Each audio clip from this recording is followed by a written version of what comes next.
Assalamualaikum warahmatullahi wabarakatuh. Perkenalkan nama saya Muhammad Raffi Wiriandra dengan NIM 192231040 dari kelas Gizi 5B, dan pada kesempatan kali ini saya akan memaparkan hasil review jurnal yang telah dilakukan tentang metode visual Comstock.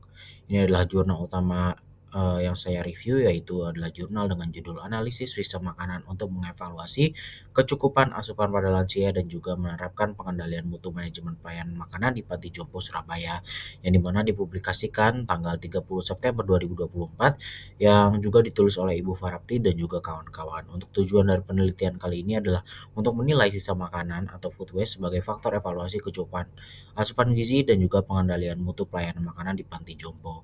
Untuk subjek penelitiannya sendiri adalah melibatkan 65 orang lansia yang tinggal di Panti Jompo Kriya Wereda, Surabaya, baik di wilayah Jambangan maupun Kalijudan.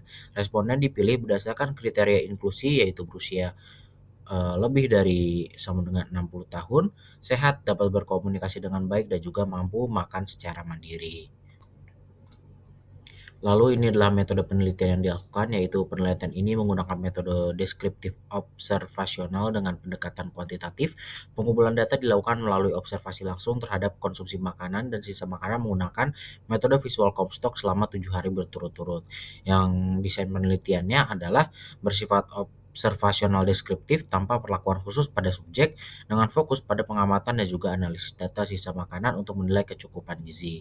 Langkah-langkah dari penelitian ini yaitu: pertama, pemilihan sampel sebanyak 65 lansia menggunakan teknik simple random sampling, lalu observasi langsung terhadap menu makanan selama 7 hari berturut-turut, lalu konversi porsi makanan dari ukuran rumah tangga ke gram dan analisis kandungan gizinya menggunakan Nutri-Survey 2007, lalu penilaian sisa makanan dengan metode visual Comstock yang dilakukan seminggu untuk menentukan persentase sisa makanan tiap menu, lalu rata-rata hasil konsumsi dibandingkan dengan angka kecukupan gizi AKG 2019 untuk menilai tingkat kecukupan zat gizi, dan yang terakhir analisis dilakukan secara deskriptif untuk menilai kesesuaian hasil dengan standar mutu pelayanan makanan dengan batas sisa kurang dari sama dengan 20%.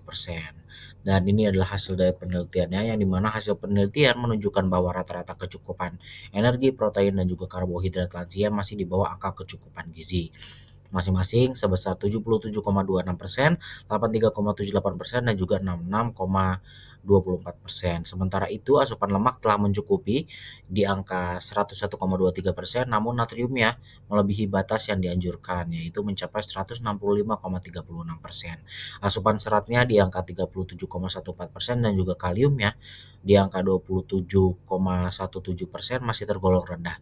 Sisa makanan tertinggi ditemukan pada buah, yaitu 20%, serta beberapa menu seperti pepaya, tongkol rica, ote-ote, dan juga balado cakalang. Secara keseluruhan sisa makanan masih tergolong wajar, yaitu kurang dari 20%. Namun peneliti menyarankan perlunya diversifikasi menu dan juga penerapan SOP pengolahan makanan untuk meningkatkan penerimaan makanan dan mutu layanan gizi lansia. Lalu ini adalah jurnal pendukung yang pertama yang saya ambil untuk membantu menjawab tentang uji validitas dan juga reliabilitas, yang berjudul Analisis Persepsi Sistem Penyelenggaraan Makanan dengan Penerimaan Menu pada Siswi di SMA Future Gate Boarding School, yang dipublikasi pada Oktober 2021, dengan penulisnya adalah Ibu Aisyah Kodita Ulia dan juga teman-teman. Uji validitasnya sendiri itu dilakukan melalui 2 tahap, yaitu validitas isi dengan konsultasi ahli di Dr. Rina Febriana MPD dan juga Nuriska MSI, serta validitas konstruksi menggunakan korelasi Pearson Product Moment.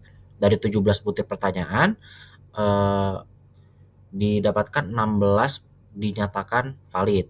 Hal ini menunjukkan bahwa instrumen mampu mengukur persepsi dan juga penerimaan menu secara tepat.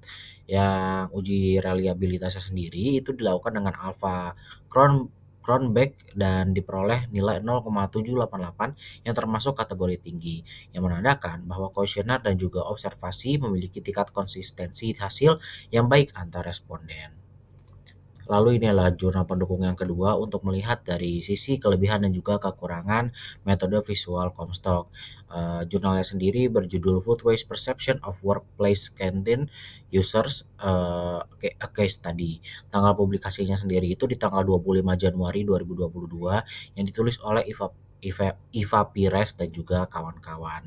Kelebihannya sendiri dari metode visual Comstock itu yang pertama adalah non-invasif dan tidak mengganggu pelayanan makan, hemat waktu dan tenaga dibandingkan metode penimbangan, cocok untuk digunakan di lingkungan nyata seperti kantin, kerja, atau sekolah, dan juga hasil estimasi memiliki korelasi tinggi dengan data aktual, yaitu valid dan juga reliable. Untuk kekurangannya sendiri itu yang pertama dapat menimbulkan bias karena menggunakan skala diskrit atau tidak kontinu, yang kedua itu cenderung sedikit melebihkan estimasi sisa makanan dibandingkan hasil penimbangan nyata, dan yang ketiga kurang akurat untuk makanan campuran atau bertekstur lembek misalnya seperti makanan berkuah ataupun bubur. Jadi kesimpulannya dari ketiga review jurnal sebelumnya, berdasarkan hasil kajian dari 3 jurnal yang telah dilakukan, dapat disimpulkan bahwa metode visual Comstock merupakan alat observasi visual yang valid dan juga reliable dalam menilai sisa makanan atau food waste, baik di panti jompo, sekolah berasrama, maupun kantin tempat kerja. Metode ini terbukti mampu memberikan estimasi yang mendekati hasil penimbangan aktual dan efektif digunakan di lapangan karena praktis, hemat waktu, dan juga tidak memerlukan peralatan khusus. Namun, visual Comstock sendiri memiliki keterbatasan pada ketepatan penilaian makanan bercampur, berkuah, ataupun bertekstur lembek serta rentan terhadap bias pengamat. Secara keseluruhan, visual Comstock layak digunakan sebagai metode alternatif dalam penilaian daya terima dan juga sisa makanan, terutama pada setting institusi besar. Dengan catatan, pengamat harus terlatih dan juga terbiasa untuk meminimalkan kesalahan subjektif. Ini adalah daftar pustaka dari ketiga jurnal yang telah dilakukan, dan mungkin cukup sekian yang dapat saya sampaikan, kurang lebihnya mohon maaf. Wassalamualaikum warahmatullahi wabarakatuh.